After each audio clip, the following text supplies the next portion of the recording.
انتہائی قابل صدر احترام میرے ساتھ تشریف لائے بہار الدین صاحب،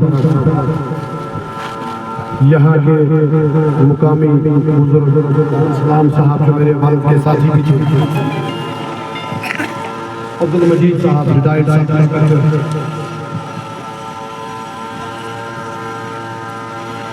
بشیر چیسی صاحب میرے ساتھ تشریف لائے، منڈی کے بلاک صدر شکیل پرے صاحب، میرے زونل سیکرٹری چودھری طارق منظور صاحب، میرے بڑے بھائی اور دوست فاروق نجار صاحب، یہاں یوتھ کی قیادت سنبھالنے والے عبدالمشید شیرو صاحب، شبیر صاحب، حافظ صاحب، رشید شیخ صاحب، ریاض صاحب، بشیر صاحب، میرے یہاں کے لورن کے بلاک صدر ولی محمد شاد صاحب، نوجوان جنہوں نے پچھلے 2-4 دن سے بہت محنت کر کے یہاں پہ یہ پروگرام آرگنائز کرانے میں ہمارے ساتھیوں کا ساتھ دیا، یہاں تشریف فرما میرے بزرگ بیٹھے ہیں اور نوجوان ساتھی۔ پہلی تو یہ بات ہے کہ میں کوئی لیڈر نہیں ہوں، میں آپ میں سے یہ ایک عام آدمی ہوں جس کے سر پر یہ جنون سوار ہے کہ محبوبہ مفتی کو اور پی ڈی پی کو نہ صرف مرکز میں بلکہ ریاست میں بھی اقتدار میں لانا ہے۔ اس کی وجہ یہ ہے کہ میں پچھلے 20 سال سے اس جماعت میں ایک ورکر کی حیثیت سے کام کر رہا ہوں، میں کرسیاں لگاتا ہوں، میں پوسٹر لگاتا ہوں، میں ٹینٹ شامیانے لگاتا ہوں، میں نے کبھی یہ خواہش ظاہر نہیں کی کہ مجھے لیڈر کے ساتھ ہی بیٹھنا ہے، مجھے محبوبہ مفتی اپنے ساتھ بٹھا لے، مجھے صوفے پہ جگہ ملے، مجھے بولنے کا موقع ملے، نہیں۔ تو وہی جذبہ میں نے آج یہاں نوجوان ساتھی جو ہمارے بیٹھے ہیں ان میں بھی مجھے دکھا، ان میں سے بیشتر وہ نوجوان ہیں جو شاید مجھے جانتے ہیں لیکن میں ان کو نہیں جانتا، لیکن ایک اچھا موقع ہے آپ سب یہاں اکٹھے ہوئے۔ میں صرف 2-4 باتیں، کیونکہ آپ صبح سے بیٹھے ہیں، زمینداری بھی ہے۔ پارلیمنٹ الیکشن جو کہ 25 تاریخ کو ہونا ہے، اس سے قبل کوئی آپ کے پاس آیا، کہا میں اس پہاڑ سے دودھ کی نہریں نکالوں گا؟ کوئی آپ کے پاس آیا، کہا چاچا سلام کو یہاں سے گھنڈولا پر بٹھا کے وہاں بڑگام تک لے جاؤں گا؟ کوئی آپ کے پاس آیا یہاں پر سڑکوں کے جال بچھیں گے؟ کوئی آیا یہاں پر ٹورزم کا بڑا بول بالا ہوگا؟ لیکن بڑا دکھ ہوتا ہے جب ہم آپ کی سڑک کی حالت دیکھتے ہیں، بڑا دکھ ہوتا ہے۔ میں آج کھیت میں ایک پروگرام میں تھا، وہاں جو ہماری شیخ برادری نے مجھے کہا تو دل رنجیدہ ہو جاتا ہے جب وہ یہ کہتے ہیں کہ پوری پنچایت میں 100 کے قریب ہمارے گھر ہیں اور 3 لوگوں کو آئی ہے۔ دکھ لگتا ہے جب میں سنتا ہوں کہ آج جہاں ہندوستان کے لوگ چاند پر گھر بنانے کی بات کرتے ہیں، میرے لوگ مجھ سے کہتے ہیں ہمیں پی ایچ ڈی کی 5 پائپیں یہاں لگتی ہیں، کوئی دینے والا نہیں۔ آج مجھے لوگ کہتے ہیں کہ میں غریب ہوں، تار بھی نہیں ہے، ٹرانسفارمر دور سے دیکھتے ہیں، لیکن کرایہ جو ہے وہ 520 ہمیں ہر مہینے دینا پڑتا ہے۔ تکلیف ہوتی ہے جب میں دیکھتا ہوں کہ پگڈنڈیاں ہماری جو ہیں وہ صحیح طریقے سے نہیں بنائی گئی ہیں۔ دکھ ہوتا ہے جب میرے پاس یہاں کا کوئی غریب آتا ہے جس کے 4 بچے ہیں، گھر ہے، مال مویشی ہے، آگے پوتے اور پوتیاں بھی ہیں، اور کہتا ہے میرا راشن کارڈ جو ہے 2018 میں 2019 میں کاٹ دیا گیا ہے۔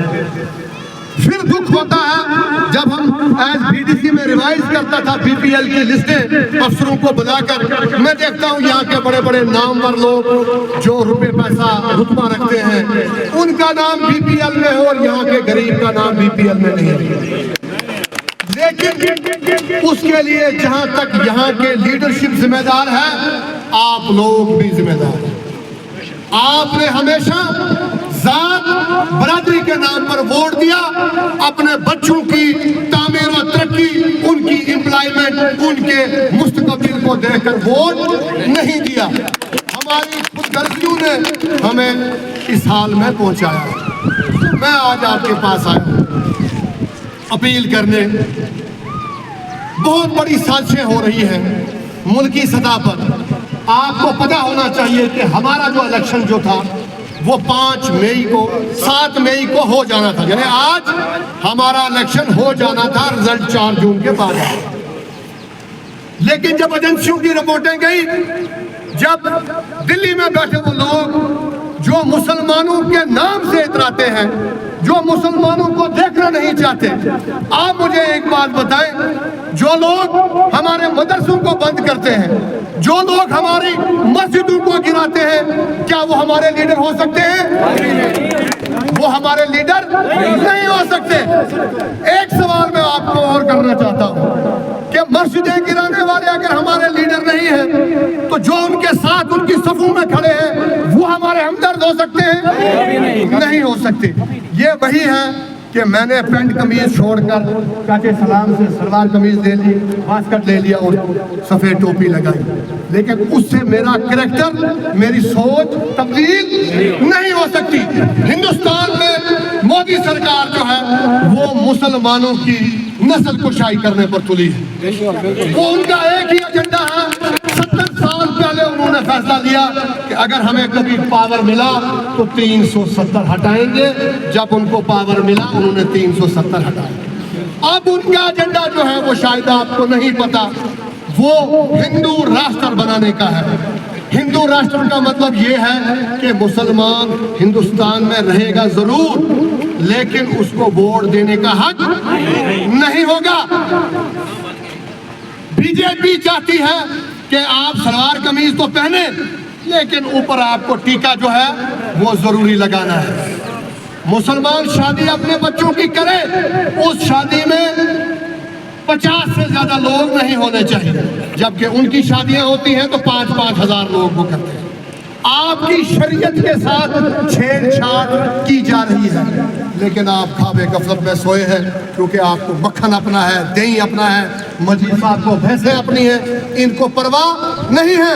یہ زمینیں جو آپ کے باپ داداؤں نے اپنا خون پسینہ ایک کر کے آباد کی ہیں، یہ بنجر اور جاڑ ہوا کرتے تھے، ان زمینوں پر مرکز کی نظر ہے۔ آج بھی میں آپ کو کہنا چاہتا ہوں، زمینیں آپ کے قبضے میں ہیں، لیکن آپ کا ریکارڈ توڑ دیا گیا ہے، اور اگر یہی حالات آپ لوگوں کی رہی تو آپ کو اپنے گھروں سے بھی نکالنے میں کوئی زیادہ دیری نہیں ہے۔ اس وقت کا جو الیکشن ہے یہ 2 نظریات ہیں۔ ایک وہ نظریہ ہے جو بی جے پی اور ان کے حامیوں کا ہے، اور ایک ہمارا نظریہ ہے۔ میری لیڈرشپ نے کہا کہ ہم مغل روڈ کھولیں گے، ہم نے کھول کے دکھائی۔ میری لیڈرشپ نے کہا ہم لورنس سے ٹنگا مرگ روڈ لے جائیں گے، سپ کے وایا سپ، ہم نے کوشش کی۔ میری لیڈرشپ نے کہا ہم منڈی کو تحصیل کا درجہ دیں گے، ہم نے دیا۔ ہماری لیڈرشپ نے کہا ہم منڈی کو ڈگری کالج دیں گے، دیا۔ میری لیڈرشپ نے کہا منڈی کو 11.5 کروڑ کا بائی پاس پل دیں گے، تو دیا۔ میری لیڈرشپ نے کہا کہ منڈی کو ہم انڈور سپورٹس ہال دیں گے، تقریباً 6 کروڑ کا انڈور سپورٹس ہال بن رہا ہے۔ میری لیڈرشپ نے کہا اگر ہم پاور میں آئے تو 5000 سے زیادہ نوجوان جن کو صرف پتھر مارنے کے عوض جیلوں میں بند کیا ہے ان کو چھوڑا جائے گا۔ جو ہی میری لیڈر پاور میں آئی، ایک ہی آرڈر سے 10,000 FIR جو ہے وہ رد کر دی گئی، وہ کویش کر دی گئی۔ میری لیڈرشپ نے کہا ہم چکا دا باغ روڈ کھولیں گے تاکہ آپ کے جو رشتہ دار ہیں اور آر پار کے، آزاد کشمیر کے، یہاں کے، وہ آئیں جائیں۔ آپ نے دیکھا وہ روڈ کھلی۔ میری لیڈرشپ نے کہا سرن کوٹ میں ITI کالج دیں گے، ہم نے دیا۔ میری لیڈرشپ نے کہا ساترا میں پالی ٹیکنیکل کالج دیں گے، ہم نے دیا۔ میری لیڈرشپ نے کہا مینڈر میں ڈگری کالج دیں گے، ہم نے دیا۔ یہ 70 سال سے نیشنل کانفرنس جس اٹارنی کی بات کرتی ہے، آپ کو جرت نہیں ہوئی کہ کہ بھائی تم 70 سال سے ہمارے ووٹ لے رہے ہو، وہ اٹانوی کس چیز کا نام ہے، وہ اٹانوی ہے کہاں؟ انہوں نے نہیں دی، لیکن ہم پھر انہیں کے پیچھے دوڑتے ہیں۔ تو میرے بزرگوں اور نوجوان ساتھیوں، خواب سے جاگنے کی ضرورت ہے، کہیں ایسا نہ ہو کہ لمحوں نے خطا کی اور صدیوں نے سزا پائی۔ آپ جتنے بزرگ دیکھتے یہاں بیٹھے ہیں، میں ایک ہی گزارش کروں گا، آپ نے جو وقت اپنا نکالا، غریبی میں، امیری میں، دکھ میں، تکلیف میں، خوشی کمی میں، آپ نے نکال لیا۔ آپ مجھے ایک سوال کا جواب دو کہ یہ جو نئی پود ہماری ہے، اس کے لیے آپ نے کیا کیا؟ کیا اس کو بھی آپ جھیلوں میں بند دیکھنا پسند کرتے ہو؟ کیا آپ چاہتے ہو یہ ہماچلی جائیں وہاں بوری اور یہ پتھر، وہ جو پتھرو ہے وہ کھینچیں؟ اگر آپ کی یہ سوچ ہے تو میں آپ کے ساتھ ہوں۔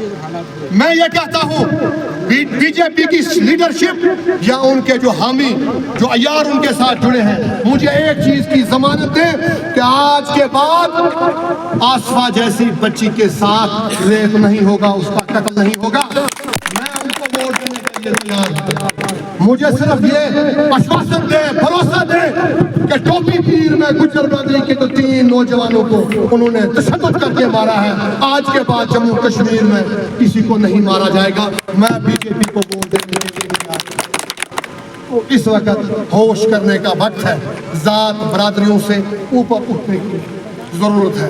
میں کل دیکھ رہا تھا کہ اپنی پارٹی کا کوئی لیڈر پنچ تشریف فرما تھا، مجھے اس سے غرض نہیں کہ ان کا ایجنڈا کیا ہے، وہ کس کے حامی ہیں، وہ آپ کے سامنے ہے۔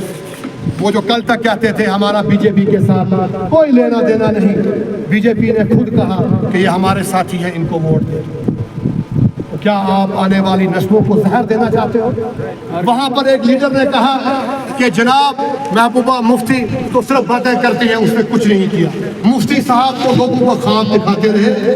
تو سلطان پتھری کی سرزمین سے میں اس لیڈر کو کہنا چاہتا ہوں کہ شمیم گنئی نے دیکھا ہے تو میرے لیڈر کے پاؤں میں بیٹھتے تھے اور اس کے قصیدے پڑھتے تھے، تعریفیں کرتے تھے کہ مفتی صاحب آپ جیسا لیڈر ہی نہیں۔ مفتی صاحب اس جماعت میں کوئی آخری اگر بندہ رہے گا، خدا رسول کو حاضر ناظر رکھ کے، تو آپ کا آخری سپاہی میں رہوں گا۔ آج تم لوگ جن کو لورن کے لوگوں نے جواب دیا ہے، تماچا مارا ہے ڈی ڈی سی الیکشن میں، تم مفتی صاحب سے نہ ٹکرے ہو، تمہارے منہ سے یہ باتیں اچھی نہیں لگتی۔ ارے تم تو ڈی ڈی سی ممبر بننے کے قابل نہیں ہو، تمہیں میرے لیڈر نے سلوتری کھڑی کرماڑا سے لے کر لورن کھڑا نیزا تک جو ہے وہاں کا لیڈر بنایا تھا، تو اس کے بعد بھی تو جیت کے دکھاتے۔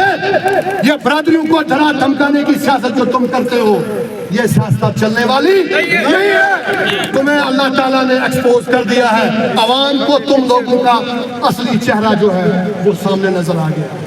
میں یہاں پر ایک بات اور بھی کہنا چاہوں گا، کیونکہ طارق صاحب ہے، بشیر صاحب ہے، یا اور بھی میرا گجر برادری کا کوئی بھائی ہوگا۔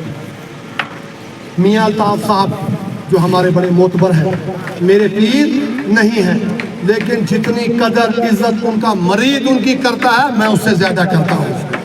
میں ایک چیز ڈنکے کی چوٹ پہ یہاں سے کہنا چاہتا ہوں کہ روحانی اعتبار سے، یہ بڑی ذمہ داری کے ساتھ میں بات کرنا چاہتا ہوں، روحانی اعتبار سے میاں الطاف صاحب کا ہم میں سے کوئی مقابلہ نہیں کر سکتا، لیکن جہاں تک رہی لیڈرشپ کی بات، جہاں تک رہی قائدانہ صلاحیتوں کی بات، تو محبوبہ مفتی کا ثانی کوئی نہیں ہے۔ صرف محبوبہ مفتی اس وقت واحد جموں کشمیر کی لیڈر ہے جو مودی، امت شاہ، ان جیسے کئی جو ان کے حامی ہیں، ان کی آنکھوں میں آنکھ ڈال کر جموں کشمیر کے مسئلے کا حل تلاش کرنے کی بات کرتی ہے۔ 10,000 سے زیادہ ہمارے بچے دوبارہ انہوں نے جیلوں میں ڈال دیے ہیں، ان کو چھوڑنے کی بات کرتے ہیں۔ میں کہنا چاہتا ہوں کہ آج اگر یہاں ہمارے کسی ساتھی کے موبائل سے سرحد پار کا کوئی نمبر نکل آتا ہے تو پولیس اور ایجنسیاں اس کو کھڑا کر لیتی ہیں، اس کو جیل میں ٹھوکتی ہے، پی ایس اے لگاتی ہیں کہ بھائی آپ کے موبائل میں یہ نمبر وہاں کا کیسے آیا، آپ کیا باتیں کرتے ہو۔ میں ان تمام حکمرانوں کو یہ بھی کہنا چاہتا ہوں کہ 3 دن پہلے مہدر کے مقام پر بی جے پی کے ایک لیڈر نے کہا کہ ہم یہاں آپ مسلمانوں کو 47 دہرائیں گے، آپ کے پاؤں سے زمین کھینچ لیں گے، آپ کو تٹ لگائیں گے، آپ کو ڈنگ لگائیں گے۔ اس کے خلاف پی ایس اے کیوں نہیں لگایا؟ اس کے خلاف جو ہے پی ایس اے لگنا چاہیے۔ آپ صبح سے یہاں بیٹھ رہے ہیں، میں نے کوشش کی تھی کہ ہم سب کی، کیونکہ میری بھی اس وقت ریاست میں جتنے میرے ساتھی ہیں، نہ کوئی بلاک صدر نہ کوئی ضلع صدر، ان سب کی ایک ہی لیڈر ہے محبوبہ مفتی صاحبہ۔ مجید صاحب کے اصرار پر شبیر صاحب، رشید صاحب اور